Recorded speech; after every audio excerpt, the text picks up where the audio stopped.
Bonjour bonnes gens.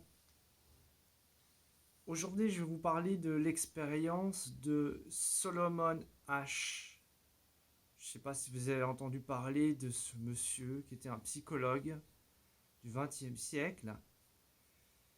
On connaît beaucoup plus une expérience qui est beaucoup plus connue, c'est l'expérience de Milgram par son côté assez dramatique, puisque dans cette expérience de Milgram, beaucoup de gens, elle a été répétée d'ailleurs il y a quelques années par des émissions télévisées, en France et aux États-Unis, je crois aussi.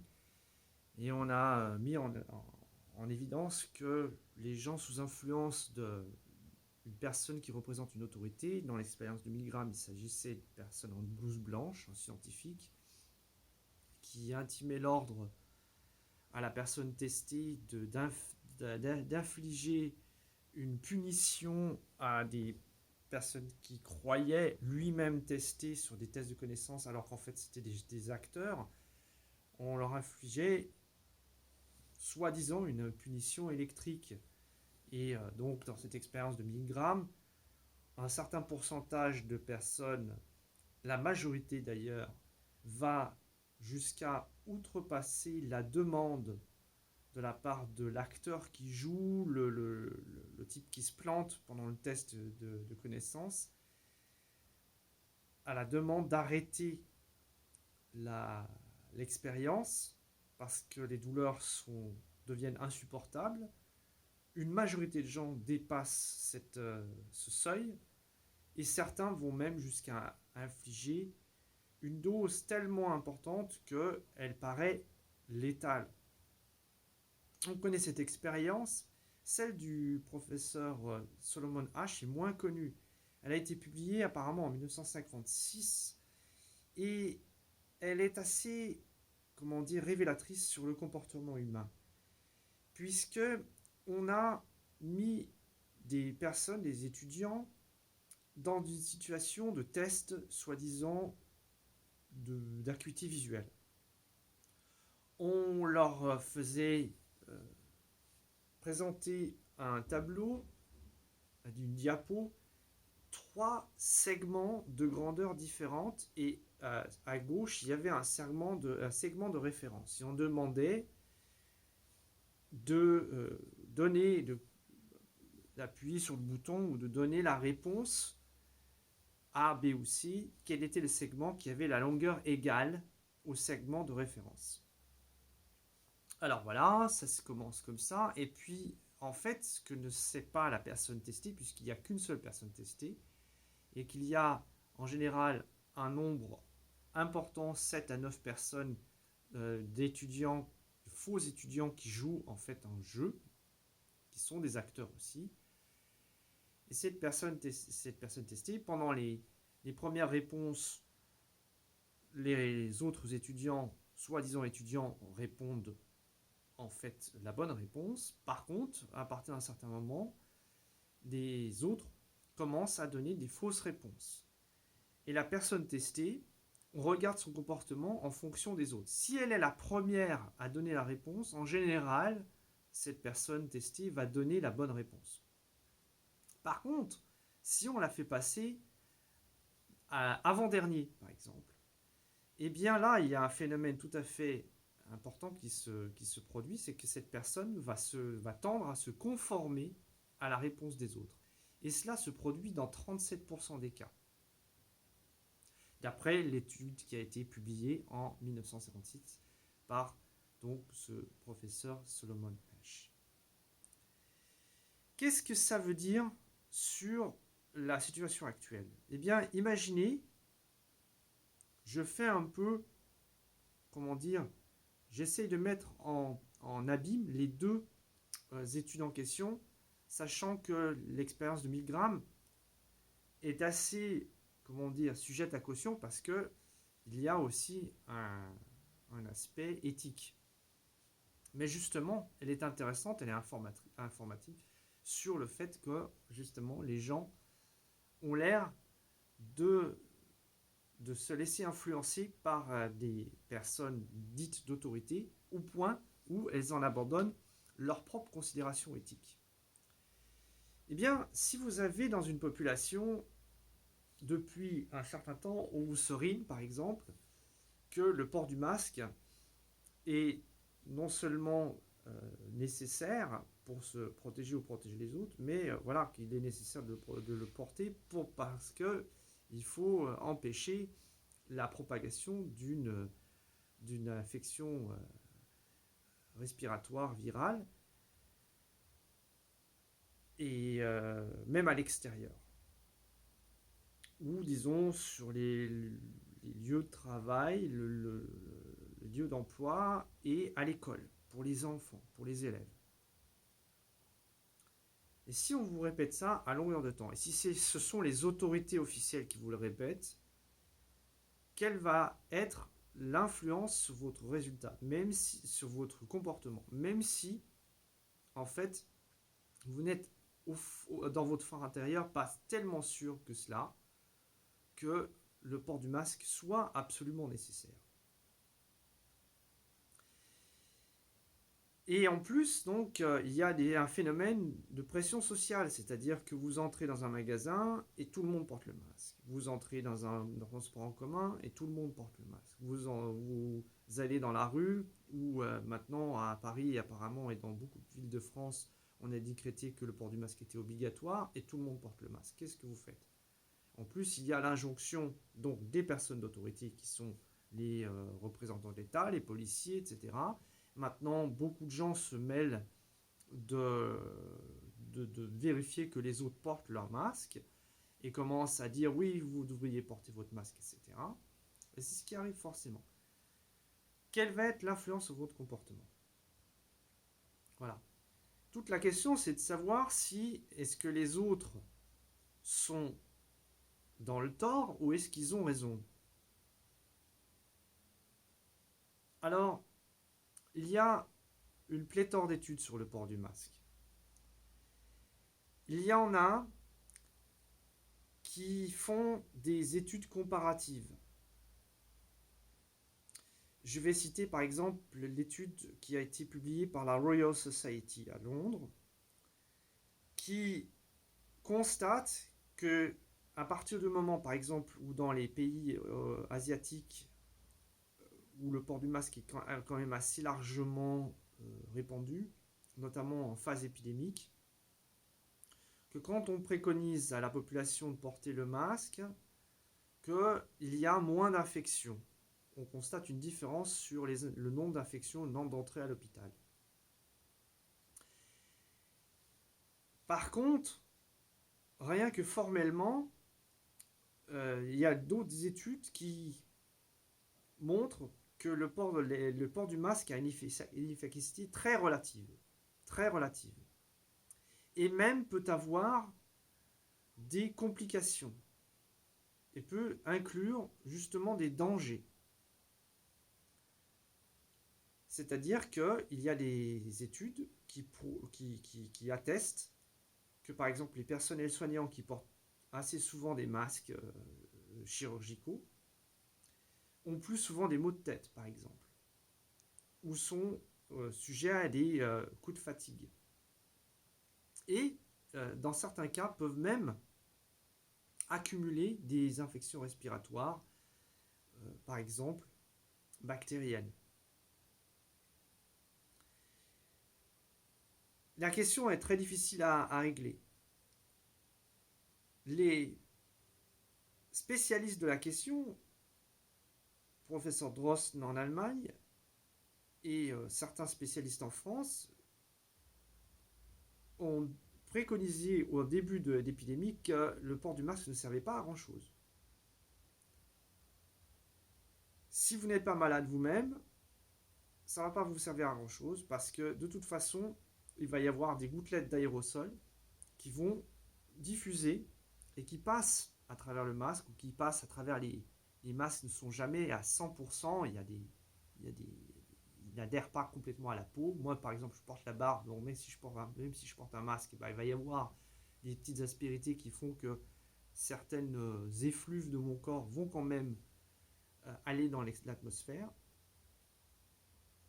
Et donc il y a des études sérieuses aussi, New England Medicine Journal par exemple, il faudrait que je vérifie, mais je crois qu'il y a ou Medivir qui ont publié des méta-analyses que le port du masque s'est avéré au maximum profitable à 6% en prévention de nouvelles infections. 6%. Donc on ne peut pas dire que ce soit une efficacité radicale. Mais bon, en admettant que si vous êtes dans un endroit confiné et que vous êtes par exemple dans un hôpital, ou si vous êtes dans un endroit où il y a beaucoup de monde, vous prenez le TGV et le train est plein. Vous êtes dans un supermarché et il y a un monde fou. Vous êtes dans une salle de concert et il y a un monde fou. Et on est en phase épidémique. Alors évidemment,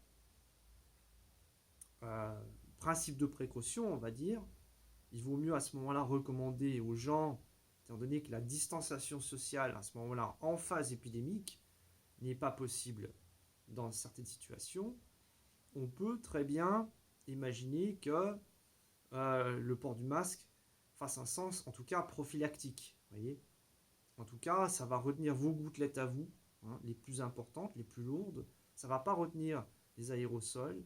Et si jamais vous êtes malade, bah, ça pourra prévenir d'infecter d'autres personnes. C'est la logique qui sous-tend à cela. Le port du masque chirurgical, au départ, est prévu pour des conditions médicales. Hein. On porte ce masque dans les conditions, soit on est au bloc opératoire, et à ce moment-là, c'est des températures très basses, soit c'est dans des cas où on s'approche de patients qui sont peut-être eux-mêmes contaminés. Et à ce moment-là, c'est plus seulement le port du masque, mais il faut des lunettes de protection. Ou soit on soigne des patients, on est un dentiste, et par exemple, en cas d'ouverture du corps, il va aussi du fait que le praticien doit protéger ses propres patients. Voilà. En tout cas, sur les boîtes des masques auxquels on n'a pas accès en pharmacie, puisque en fait, en pharmacie, on vous les distribue à l'unité, eh bien, c'est bien stipulé que le port du masque ne protège pas contre les infections respiratoires virales. Alors, vous voyez, il y a un débat actuellement. On pense qu'il y a une efficacité préventive, mais il n'y a pas une efficacité démontrée à 100%. Et en tout cas, même si cette efficacité est préventive, elle est relative. Et même les méta-analyses les plus sérieuses sur le sujet sont loin de dire que le port du masque est vraiment efficace à 100%. D'autres statistiques qui sont données par le ministère de la Santé en France et par la santé publique, connaissez-vous le nombre de clusters qui ont été identifiés à l'extérieur, c'est-à-dire des foyers d'infection, depuis le début de l'épidémie? C'est très simple, 0.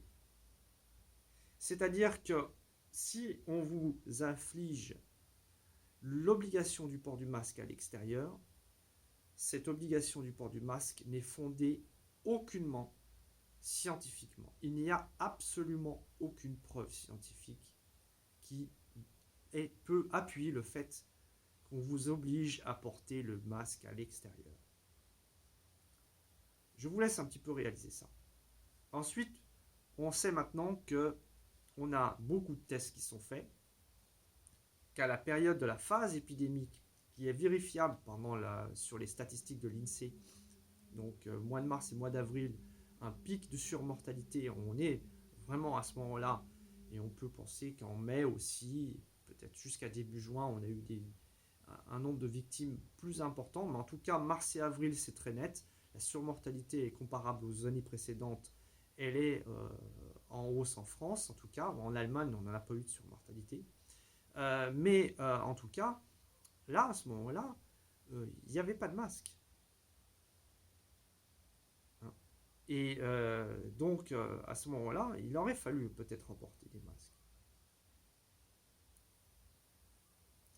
Mais là, on est sorti de cette phase épidémique. Et on ne testait pas les gens non plus. Il n'y avait pas de tests, il n'y en avait pas assez.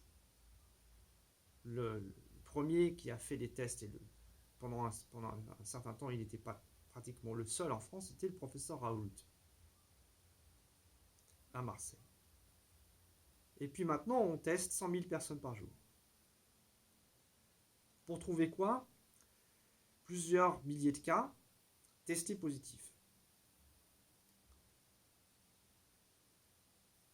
Le problème, c'est qu'un test n'est pas un diagnostic. On va mettre les choses carrément au clair là-dessus. Un test n'est pas un diagnostic. Un test est un élément qui permet de formuler un diagnostic, mais ce n'est pas un diagnostic. Si vous allez vous faire tester parce que vous avez des craintes et qu'on va repérer du matériel génétique, qu'on va identifier à un Covid, à un coronavirus. Ce matériel génétique, on ne sait pas s'il est en présence quantitativement de façon importante ou pas. Tout dépend du nombre de réplications qu'on fait. Et on ne sait pas non plus s'il est attribuable à un virus mort ou atténué ou vivant. Pour faire un diagnostic, un test est indicateur, mais il faut des symptômes. Or, les statistiques officielles du ministère de la Santé, c'est que 58% des personnes testées positives sont asymptomatiques. Alors, il y a toujours cette question dans l'air, est-ce que ces gens-là sont contagieux? Et c'est une question qui est légitime d'être posée. De toute façon, le professeur Raoult a toujours dit que la méthode en épidémiologie et en phase épidémique, c'est très simple, c'est tester, isoler, traiter. Dans le doute, mettre les personnes en quarantaine qui sont testées positives, retester. Pourquoi? Parce que vous allez avoir des faux positifs. Et le professeur Raoult a actuellement tout un paquet de personnes qui viennent le voir, même de Paris, parce qu'ils ont des craintes, etc. Ils se font tester, et dans un certain nombre de cas, ils se font tester positifs. Et vous savez quoi? Il fait refaire les tests. Et on trouve 30 à 40% de faux positifs. C'est pas rien, 30 à 40%. Donc vous avez 100 000 personnes testées par jour, vous avez 2000 ou 3000 cas, ça fait 2 à 3% de la population. Parmi ces 2000 à 3000 cas, on peut partir de l'hypothèse que peut-être 30 à 40% sont des faux positifs. Et que, en tout cas, sur ces 2 à 3000 personnes testées, 58%, donc ça fait quand même pas mal, sont asymptomatiques, c'est-à-dire qu'elles ne sont pas malades. Apparemment, la forme de la maladie actuellement est moins grave, elle aboutit à moins d'effets inflammatoires importants avec des embolies pulmonaires et des suites très désagréables. Il y a une mortalité qui, depuis d'abord le mois de juillet, est très très très très très basse, puisqu'on a eu sur le mois de juillet, je vous le donne, c'est le chiffre officiel, hein, alors il y a eu mort sur le mois 442, bilan au 31 juillet, 5257 hospitalisés, 348 en réanimation, 442 morts. Et puis en août, 4512 hospitalisés, 394 en lit de réanimation, 340 morts sur le mois. Donc si vous ramenez au jour, ça fait une dizaine de morts par jour. On n'est plus dans la phase épidémique où on avait en une seule semaine, dans la semaine 17 du calendrier, c'est-à-dire du 20 au 26 avril, 3423 morts sur une semaine. Ça fait 500 morts par jour, en moyenne, en comptant le week-end. Donc ça fait quand même une autre mortalité. 10, 500. Vous regardez les proportions. Alors, la maladie continue à tuer. Très certainement, les personnes qui meurent sont âgées. Et maintenant, il y a une étude du Center for Disease Control and Prevention, qui est un, un centre officiel, une institution officielle des États-Unis, qui est de veille épidémiologique et qui atteste qu'après examen, tous les cas de décès qui ont été enregistrés aux États-Unis de patients positifs, 160 000 et quelques, et bien devinez quoi, il y a 94% de ces personnes avec des comorbidités.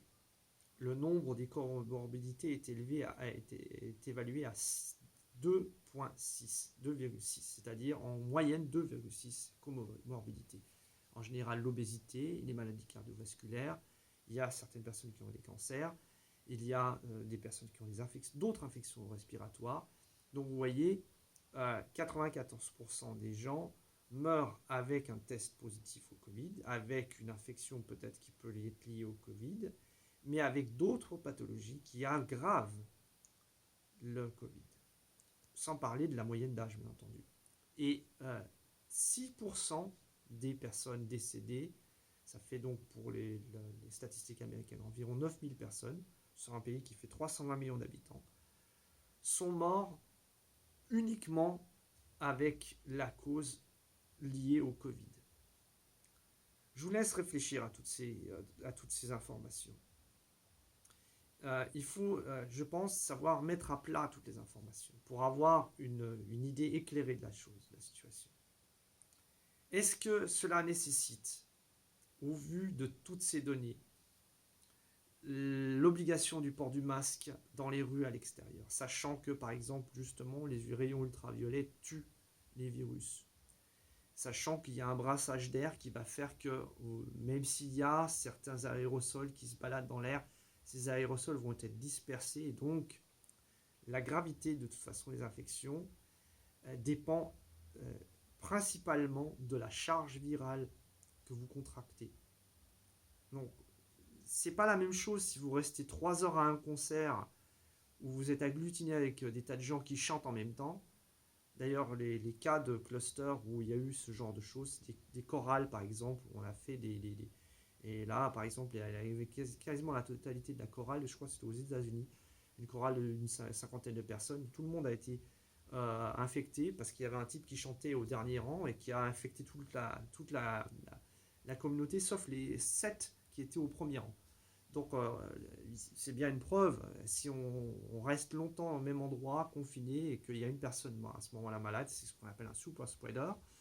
Et ben voilà, c'est un de ces événements. Donc là, il va de soi, si vous restez dans un endroit confiné avec beaucoup de gens pendant longtemps, c'est pas du tout la même exposition que de rentrer 10 minutes dans un magasin pour acheter, pour faire vos courses, ou que de prendre le bus, si le bus n'est pas bondé de monde, pour descendre trois stations après. Et même si vous êtes dans la rue qui a apparemment beaucoup de monde, il faudrait beaucoup de concentration virale pour que vous soyez infecté.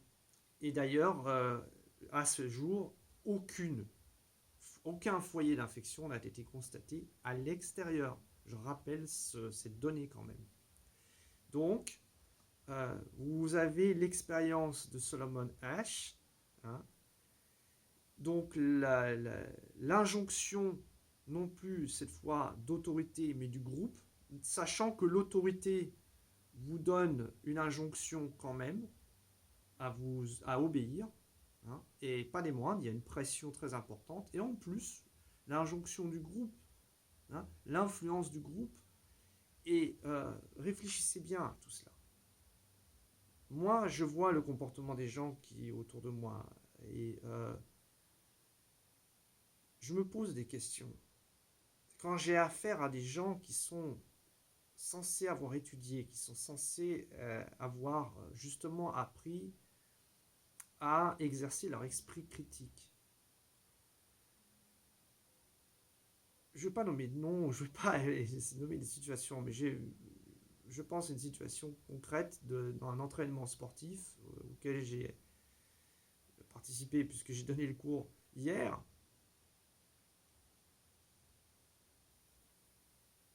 où deux de mes élèves, après s'est entraîné ensemble, c'est-à-dire on s'est touché, on a sué ensemble, on a respiré dans le même endroit, on a fait du sport, c'est-à-dire que voilà, on a certainement beaucoup plus se dégagé de particules par notre respiration qu'en temps normal. On est resté là pendant 2 heures. Ces gens-là se sont mis à, sans réfléchir, à mettre leur masque pour nettoyer les, les tapis qu'on avait pris, donc les tatamis qu'on avait pris. Alors, pourquoi? À quoi ça rime? Ça ne fait aucun sens. Si vous êtes un temps soit peu logique, que vous portiez le masque pour vous entraîner avec des gens et que vous allez l'enlever pour vous entraîner, ça ne fait aucun sens. C'est complètement ridicule. Et des gens qui ont vraiment fait des études, qui sont intelligents, se laissent comme ça influencer par les injonctions, puisqu'on nous a dit de le faire, on ne va pas se poser de questions, et puis par la pression du groupe.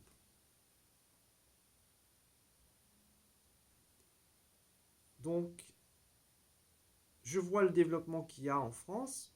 Pensez à vos enfants, pensez à leur équilibre psychologique, pensez à leur socialisation. Ils vont à l'école, c'est pour se socialiser, c'est pour rentrer en contact avec d'autres enfants. En plus, vous imaginez bien que si vous obligez les enfants à porter le masque pendant toute une journée, ils ne vont pas le porter selon les consignes. Ils vont certainement aller se gratter sous le nez une fois ou deux. Voilà, ils vont certainement de toute façon le toucher, ce masque. Et en plus, au bout de 3 heures, il faudra en changer. Donc, vous allez faire quoi? Vous allez mettre dans le cartable de votre enfant 3 masques pour la journée, qu'il faudra changer impérativement la journée d'après. Et quand ils sont à la cantine et qu'ils s'asseyent pour manger, il n'y a pas de contamination. Alors, on va traumatiser des enfants, psychologiquement parlant, avec toutes ces mesures, pour une épidémie qui ne les frappe pas eux.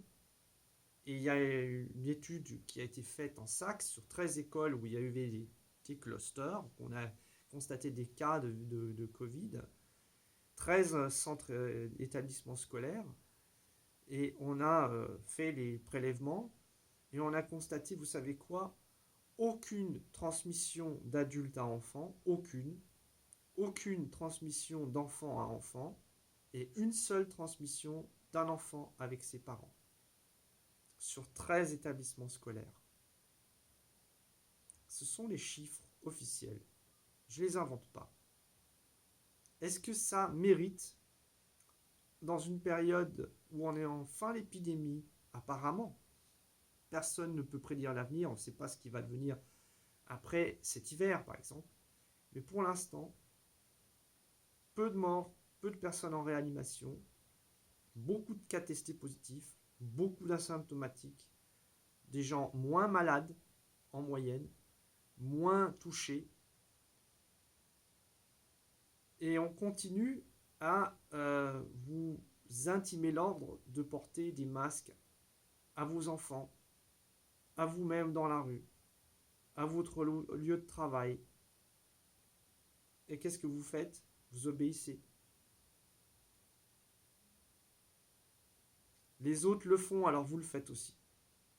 Pensez à l'expérience de Solomon H. Pensez à l'expérience de Milgram, bien entendu. On n'en est peut-être pas là, mais voilà. Quand on va vous demander de vous infliger le vaccin obligatoire, qu'allez-vous faire? Qu'allez-vous faire? Qu'allez-vous décider pour vos enfants? Quand il s'agira d'influencer durablement vos défenses immunitaires, voire pire, parce que d'après certains, les Bill Gates et certaines personnes, on recherche dans l'influence de vos gènes. la modification durable de vos gènes, pour vous, pour votre descendance. Définitivement. Vous voulez ça? Vous voulez continuer à obéir? Ou vous voulez peut-être penser un tout petit peu, une seconde, à l'avenir de vos enfants? Alors j'ai un article qui est paru, je me lève, voilà, sur la Neue Zürcher Zeitung, le journal zurichois. Et c'est un article qui a été écrit par Miloš Matušek. Voilà, je l'ai en allemand, mais ce qui est intéressant, c'est qu'il cite qu'il y a en fait, il s'était rendu compte qu'il y avait un Français en avril, un, un- un éleveur de brebis, qui avait dit que en fait son, son histoire de, de ce Covid lui rappelait la façon dont on s'y prend pour en fait euh, amener les brebis à les faire tondre. Donc ce type-là possède des milliers de brebis et il a expliqué dans une vidéo apparemment, je ne l'ai jamais vu, hein, donc voilà, c'est ce que rapproche Matušek. Et en fait, pour faire tondre les brebis, il fait simuler le fait qu'il y a un loup qui arrive. Hein, donc le loup imaginaire. Et à ce moment-là, avec le signal qu'il y a un loup qui pourrait s'approcher de la meute, bah, qu'est-ce que fait le troupeau de brebis? Eh ben, ils vont tous se réfugier et ils sont bien contents d'avoir échappé au loup. Et la question, c'est pas de savoir si le loup est réel ou imaginaire. La question, c'est de savoir si, à force de crier au loup, vous connaissez l'histoire, on finira un moment ou un autre à ne plus prendre au sérieux les lanceurs d'alerte ou ceux qui crient au loup tout le temps, et que le risque est très grand que le moment où la personne vraiment criera au loup et qu'il y aura vraiment un loup, que plus personne ne le croira à cette personne-là. Donc cette méthode qui consiste à faire peur systématiquement à une population pour l'amener à réagir dans la façon dont on veut qu'elle réagisse, en gros c'est de la manipulation, hein. Elle est dangereuse, elle peut se retourner contre vous. Et là, donc, je m'adresse aux décideurs et aux médias mainstream. Vous avez une responsabilité énorme là-dedans. Si vous ne faites pas attention à ce point, à force de continuer à distiller le virus de la peur, et les gens vont finir par le voir, ça se voit de plus en plus, que vous les prenez pour des imbéciles. Il y a un moment où ça va vous se retourner contre vous. Et le jour où il y aura vraiment une alerte à faire lancer, plus personne ne vous croira, mesdames et messieurs les journalistes. Et mesdames et messieurs les décideurs, décideuses. La méthode du loup, il faut la pratiquer avec parcimonie, à mon avis. Et puis, vous vous rendez bien compte qu'il y a derrière tout cela une intention. Alors, si cette intention, elle est bienveillante à l'égard de la population, si c'est simplement pour tondre les moutons, bon, ils auront un peu froid après, mais bon. Mais si cette intention n'est pas si bienveillante, hmm, si on voulait faire la même chose, mais vacciner nos moutons, alors vous allez me dire, bah, le vaccin c'est bien. Ouais. Est-ce que vous l'avez testé votre vaccin sur la toxicité à long terme? Est-ce que vous savez aujourd'hui si le rapport bénéfice-risque est à votre avantage. Si vous n'avez pas vacciné vos 1000 moutons et que vous n'êtes pas sûr que dans vos 1000 moutons, vous n'en aurez pas une centaine qui crèveront de maladies auto-immunes ou d'un virus qui se réveille. Parce que ça fait partie des dangers des vaccins. Donc, en l'absence de tests sérieux, précaution. On a pris la tête au professeur Raoult, on l'a traité de charlatan. Et ça, c'est un phénomène que je vérifie non seulement en France, mais en Allemagne aussi, puisqu'on a presque traité le professeur Zoukharit Badi de sénile, alors que ce type est l'expert en Allemagne sur la question de la virologie, ayant formé 12 000 praticiens en Allemagne. 12 000, pas rien, 12 000. On a traité le professeur Raoult. Alors en France, on est bien... Vous voyez, les Allemands sont impétueux, mais les Français sont présomptueux. Alors en France, on a le expert mondial. Mais bon, peu importe, on a un professeur qui est quand même une sommité. On l'a traîné dans la boue. Des journalistes, des éditorialistes qui se sont permis de traiter le professeur Raoult de charlatan. Mais où va-t-on? Parce qu'il n'avait pas fait des études randomisées. Et vous continuez à gober tout ça. Vous continuez à gober tout ça. Et là, vous voulez vraiment gober le fait qu'on veuille vous obliger à un vaccin qu'on n'aura même pas testé.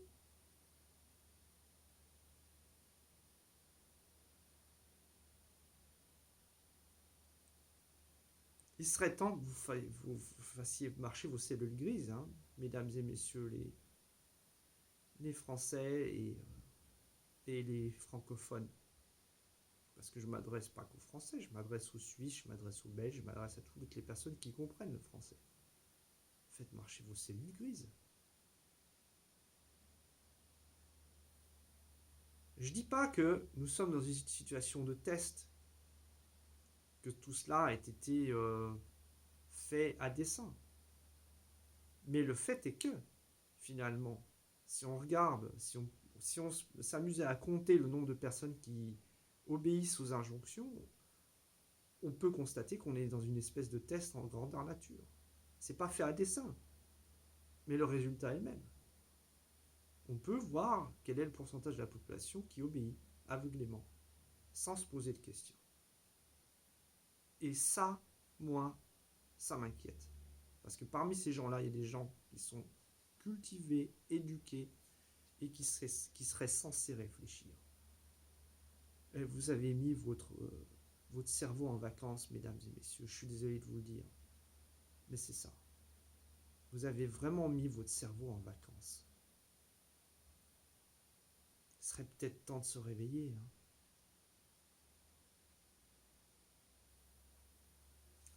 Bonjour chez vous.